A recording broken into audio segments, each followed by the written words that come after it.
If you close your eyes and picture the ultimate symbol of the, dirt poor, oppressed peasant rising up against a corrupt system, you probably picture Emiliano Zapata. I mean, the heavy sombrero, the cross bandoliers, the massive, imposing mustache staring defiantly out from a poster.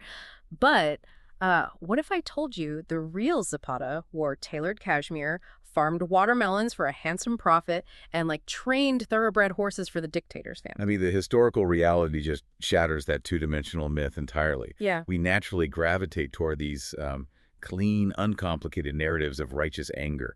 But when you examine the primary sources from early 20th century Mexico, you find a landscape and a man defined by profound, sometimes really jarring complexities. Welcome to the deep dive. Today we are opening up a massive stack of source material, specifically an incredibly comprehensive historical and biographical text covering the life of the legendary Mexican revolutionary. And our mission for you today is to strip away the pop culture mythology, because everyone recognizes the name Zapata. Right, everybody knows the face. Exactly. But by the end of this conversation, you're going to meet the surprisingly flashy, socially fluid, and politically radical human being who actually existed behind that famous mustache. To give you a roadmap for this exploration, we're going to dive into Zapata's highly unexpected origins. And from there, we'll unpack his ruthless, uncompromising fight for land reform, analyze his sprawling and, honestly, deeply controversial private life, and finally examine the brutal psychological betrayal that ended his life but immortalized his legacy. Okay, let's unpack this, because jumping straight to the revolution skips the foundation of who this guy actually was. And the sources make it undeniably clear. I mean, the man was not a ragged outcast. He was born in 1879 in a rural village called Anaculco in the state of Morelos. He was the ninth of 10 children. And contrary to popular legend, his family was reasonably well off. Yeah, they were a known and respected entity in the region. Like his grandfather fought in a famous military siege, and his uncles fought in the Reform War. And Zapata himself was fundamentally an entrepreneur. When his father passed away, a teenage Zapata had to step up. And he did this by buying a team of mules to haul maize and bricks to the local haciendas. Wow, so he's running a logistics business as a teenager. Essentially, yes.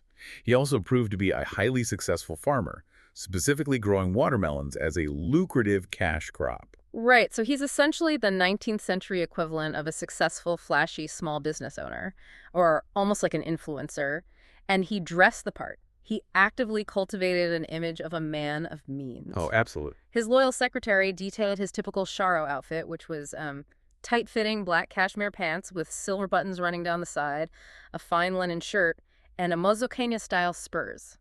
And for those unfamiliar, a mozoqueña refers to incredibly elaborate artisanal iron and silver work from the town of Amazoc. Right, these weren't just functional spurs. They were high-end status symbols designed to catch the eye. Yeah, there is even a studio photograph of him wearing a very standard, tailored business suit and tie. What's fascinating here is how that wardrobe perfectly illustrates how he straddled two entirely different worlds. So his family was likely mestizo, possessing both Spanish and indigenous Nahuatl heritage, and the texts emphasized that Zapata was fluent in the Nahuatl language. Which was a huge deal, right? A massive deal. This wasn't just a cultural footnote, it was a critical political tool. It gave him an organic, deeply rooted connection with the local indigenous communities who were desperately trying to hold on to their ancestral land titles. And many of those titles were written in older indigenous dialects. He could literally read the room and read the history in a way the political elites couldn't. Exactly. But simultaneously, because he was such a skilled horseman, competing in rodeos and bullfighting from horseback, he was hired as a horse trainer for the absolute top tier of the country's ruling class. He specifically worked for Ignacio de la Torre y Mer, who happened to be the son-in-law of the sitting dictator, President Porfirio Diaz. Which is wild to think about. It really is. So Zapata is a guy who speaks Nahuatl with village elders defending ancient land rights on Tuesday and, trains thoroughbreds for the dictator's family on Wednesday. It creates a fascinating tension. You have a man deeply embedded in the upper echelons of society through his trade, yet intimately tied to the agrarian struggles of his hometown. So it's jarring to look at this sharply dressed guy working for the dictator's son-in-law and try to figure out how he becomes public enemy number one. The source points heavily to the massive sugar haciendas as the ultimate breaking point. How did these plantations actually operate to radicalize someone like Zapata? Well, you have to view these sugar haciendas not just as large farms, but as aggressive corporate monopolies. With the advent of industrial machinery, these plantations needed to expand massively to feed their sugar mills. And to do that, they actively monopolized the land and, crucially, the water resources that local communities relied on for survival. They were just swallowing up communal village lands whole. Exactly. And Anaquilco had a long history of protesting this corporate expansion. In 1892, the village sent a peaceful delegation to President Diaz, armed with their old land titles, asking for legal intervention. Right, so you try to play by the rules, you bring your legal paperwork to the president, and the response from Diaz is basically a trap. Yeah, he promises to help, but instead arrests the delegates. Unbelievable. And as punishment for this political agitation, Zapata is conscripted into the federal army. And we really need to underline what that meant. Being drafted wasn't a civic duty in this era. It was deeply feared by ordinary Mexican men. It was essentially forced labor designed to break your spirit. It was a punitive measure meant to silence him, but it failed entirely. Zapata returns from his conscription hardened, and at age 30, his community elects him president of the village council. They affectionately refer to him as Emiliano. And this local leadership role is the exact springboard for his entry into the broader Mexican Revolution in 1910. So when the revolution kicks off, Zapata sees a strategic opening. He aligns his forces with Francisco Madero, who's this wealthy politician attempting to overthrow the dictator Diaz. Madero issues the Plan of San Luis Potosi, which makes vague but promising overtures about land reform. Keyword being vague. Right. But Zapata holds up his end of the bargain. His forces capture the key city of Cuautla in May 1911, breaking the back of Diaz's military control. Diaz flees the country, and Madero is elected president. And Madero immediately pulls the rug out from under the agrarian fighters. Just immediately. Yeah. Once in power, Madero demands the revolutionaries disarm. He tells the peasants to take their grievances to the formal court system, which reveals a profound disconnect. I mean, for a peasant farmer to sue a massive, wealthy sugar baron in a court system owned by the elites is a functional impossibility. It was a death sentence for their land claims. Let me look at this from a purely pragmatic angle, though. Zapata is intelligent, he's well-connected, and his ally is now the president of the country. Why didn't he just play the political game? Madero surely would have given him a general star, a prominent government position, maybe a sizable estate of his own. I mean, why not compromise? Because for Zapata, the revolution was never about personal power or titles or joining the political elite. The singular, uncompromising goal was the land. Returning the stolen communal lands was non-negotiable. Right. So when Madero betrays that core principle by prioritizing the wealthy plantation owners, Zapata refuses to merely resign.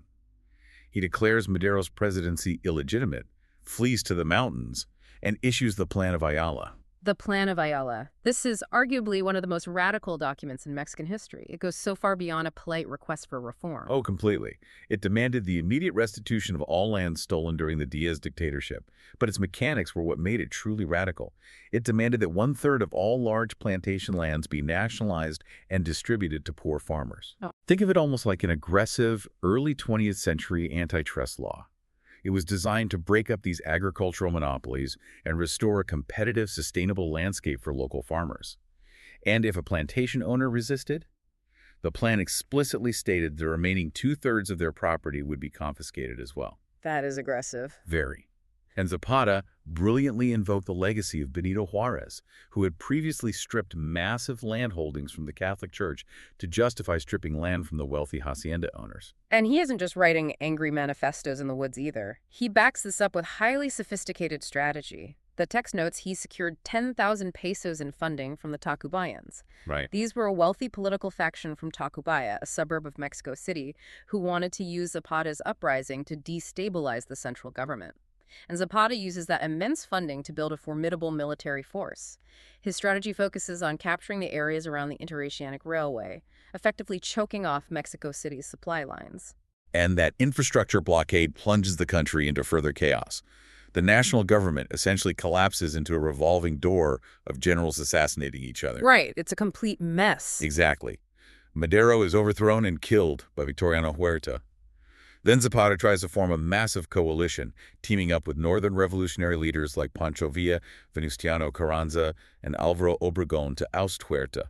But the moment Huerta is gone, This fragile coalition violently fractures. Which leads to a historically fascinating and ultimately disastrous meeting between Zapata and Pancho Villa in Xochimilco. It was a profound clash of cultures and priorities. Yet Villa's northern ranchers meeting Zapata's southern farmers. The meeting was heavily publicized to project unity against Carranza, but behind the scenes, the alliance immediately fell apart. Because Villa didn't deliver, right? Right, Villa promised Zapata vital weapons and transportation, but entirely failed to provide them. Furthermore, Villa's troops, who were accustomed to a completely different style of warfare, began abusing Zapata's soldiers and the locals. So Zapata realizes that national politics is a toxic, disorganized mess. He essentially says, I'm opting out.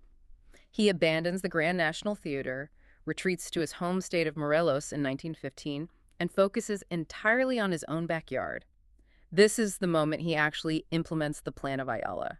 While the rest of Mexico is tearing itself apart in a civil war, he builds a completely different kind of society. Yeah, he redistributed the massive hacienda lands directly back to the peasants, but he completely rejected the rigid top-down governance that defined Mexico City. Instead, he decentralized power, allowing the local village councils to practically govern themselves. That's fascinating. And he fundamentally rewired the local economy. He transitioned the region away from growing cash crops like sugar, which were entirely dependent on national export markets, and had farmers pivot strictly to subsistence crops like corn, beans, and vegetables. So what does this all mean? It's like a radical form of localism. He's opting out of the national rat race to just make sure his neighbors are fed. The mechanics of this shift are brilliant. By switching purely to local subsistence farming, he makes Morelos immune to the national supply chain collapse. Exactly. Because Mexico City relied on a fragile network of imported goods and cash crop exports, the capital was literally starving in 1915. There was hyperinflation, food shortages, fighting in the streets. Meanwhile, the peasants in Morelos had more to eat and at lower prices than they had seen in years. It is a stunning contrast. You've got people starving in the capital and an agrarian oasis in Morelos amidst a raging civil war. The peace in Morelos was so profound that year that the only officially recorded state event was a local bullfight, which Zapata himself actually participated in. I love that detail. And Zapata's entire political philosophy was about rejecting the rigid top-down rules of Mexico City. And when you look at the source material regarding his private life, you realize he rejected the rigid social and sexual rules of his era just as fiercely. Oh, definitely. The historical records portray a personal life that was sprawling and deeply intertwined with the exact same elites he was at war with. First, his family life was expansive. He fathered at least 16 known children with 9 different women. Wow, 16 kids. At least. Historians strongly suspect there are many more unaccounted for, given he was linked to as many as 14 women. Here's where it gets really interesting, though. Because it is his relationships with men that completely upend the traditional macho caricature we see on the posters. The text brings up the diaries of Amada Diaz. She is the daughter of the former dictator Porfirio Diaz. Her husband was Ignacio de la Torre. The exact same wealthy elite that Zapata worked for as a horse trainer before the revolution. Right. And Ignacio was a closeted homosexual. Does this imply Zapata was navigating a surprisingly fluid social and sexual underground in early 1900s Mexico? Well, according to Amada Diaz's diaries, she once discovered her husband and Zapata wallowing in the stables together. The exact physical nature of their relationship remains a subject of intense historical debate. However, the lasting bond between them is undeniable. Years later, when the revolutionary leader Carranza imprisoned Ignacio, Zapata used his influence to protect him and orchestrate his release from prison. And it wasn't an isolated incident of Zapata navigating this complex underground either. Zapata's own personal secretary, Manuel Palafox, who was known by the moniker El Ave Negra, or the Blackbird, was an openly gay man serving high up in the Revolutionary Army. The text notes his sexuality was an open secret among the troops. What this reveals is a leader operating with a profound sense of pragmatism and loyalty that overrode the strict moral codes of early 1900s Mexico.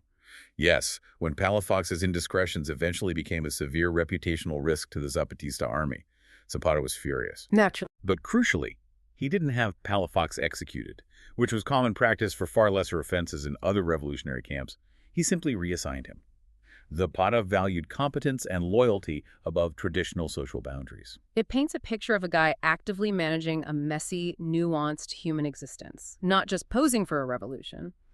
Unfortunately, his success in building that autonomous utopia in Morelos, combined with his absolute refusal to compromise his land reform principles, made him an existential threat to the central government. Yes, and by 1919, President Carranza is desperate.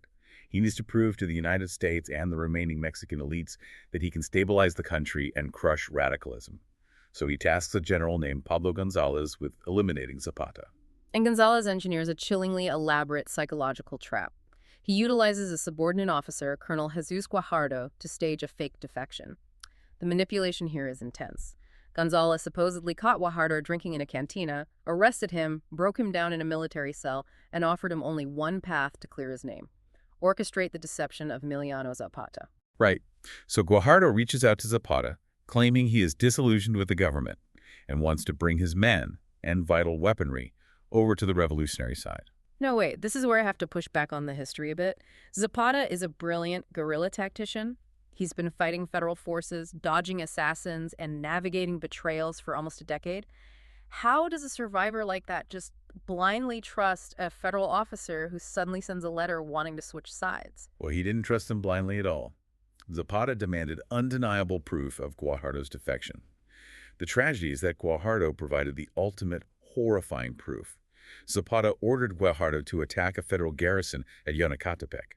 What Zapata couldn't know was that Guajardo and General Gonzalez had secretly warned the garrison. Oh, so it was staged. They staged a highly convincing mock battle. But to seal the deception, at the end of this fake skirmish, Guajardo arrested a group of former Zapatistas who had previously defected to the government side, and he executed them on the spot. So Guajardo murdered his own allies, or at least men fighting under the government's banner, purely to construct a flawless alibi for Zapata.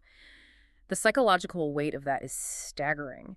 I mean, if someone is willing to execute their own men for your cause, the natural human instinct is to believe their loyalty is absolute. This raises an important question about exactly that mechanism of trust, because that is what doomed him.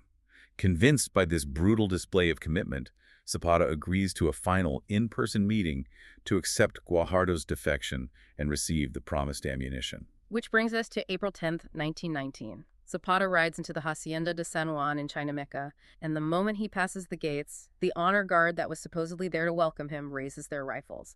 They open fire at point-blank range, riddling Zapata with bullets. That's a devastating ambush. And to ensure the myth didn't survive the man, they meticulously photograph his body. They display his corpse for 24 hours in the town square to prove to the peasantry that the great tiger of the South is dead, before finally burying him in Cuautla. Staging elaborate battles, sacrificing your own soldiers, executing prisoners.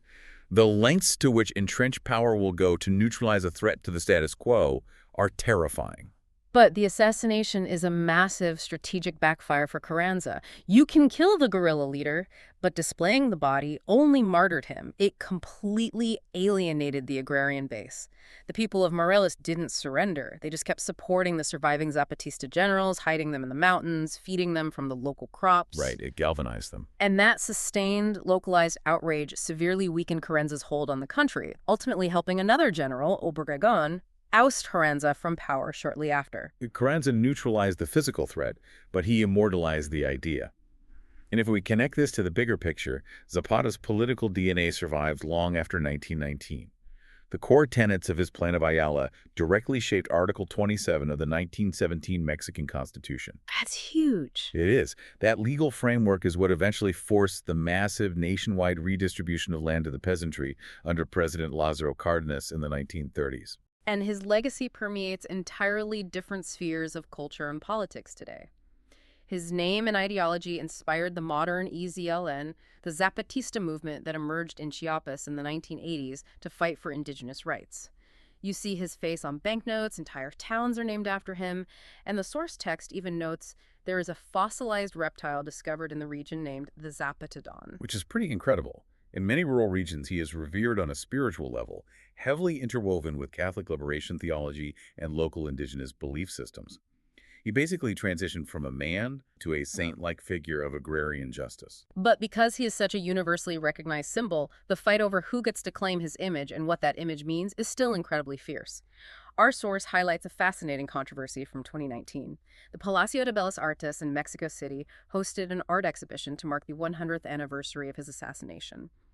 One of the featured paintings, titled La Revolucion, depicted Zapata entirely nude, wearing high heels and a pink sombrero, riding an erect white horse. Right. And the artist's stated intent was to challenge and deconstruct the rigid machismo that dominates so much of Mexican historical memory. But the backlash was explosive. The local farmers' unions, alongside Zapata's own grandson, protested the exhibition fiercely. His grandson actually threatened legal action to have it removed. And there were literal physical clashes inside the museum between supporters of the artwork and detractors who viewed it as a profound insult to a national hero. Now, we are obviously not taking a side on the politics of this art here. We're just imparting what the source states. But eventually, the museum and the family reached a compromise. They placed a placard next to the painting that explicitly outlined the family's disagreement with the depiction. And the source highlights this purely to show the sheer weight of his legacy. Exactly. Whether people view the painting as a necessary dismantling of machismo or as a deep insult to an agrarian savior, it proves that over a century later, people are still violently protective over Zapata's memory. It perfectly encapsulates the tension we established at the beginning of this deep dive. When a historical figure is flattened into a pure symbol, whether that symbol is a revolutionary saint fighting for the impoverished, a pop culture brand on a t-shirt, or a canvas for modern debates about gender and machismo, we inevitably lose the actual human being in the process. We forget the flashy horse trainer in the tailored cashmere. Yeah, we lose the pragmatist who navigated a complex, fluid personal life. We forget the local leader who simply wanted his neighbors to be able to grow their own corn without interference. We lose the guy who was, fighting bulls in a local ring while the national capital starved. And the final thought I'd leave you to ponder is this. When evaluating history, does that loss of humanity actually matter? I mean, if the two-dimensional myth of the man with the heavy sombrero continues to inspire marginalized generations to stand up against corporate monopolies, demand their land, and fight for their rights, is the myth ultimately more valuable to society than the complicated man who started it all?